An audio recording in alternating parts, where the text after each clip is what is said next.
వెంకట్రావు పాలనలో అపోస్తుల నూతన ప్రార్థనా మందిరాన్ని యూపీఏ చైర్మన్ జి జ్యోతి ఆనంద్ చేతుల మీదుగా ప్రారంభించారు.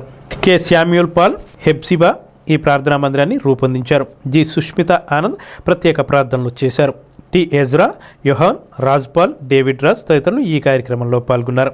ముగింపులో దేవుని సేవకులందరూ కలిసి మన దేశ అభివృద్ధి కొరకు, ప్రపంచ శాంతి కొరకు మరియు కరోనా వైరస్ వ్యాపించకుండా ప్రార్థించారు.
ఆశ్రయమే ఆయనను స్తుతించెదను, ప్రభు మహిమన జీవితమే ఆయనను వెంబడింతును.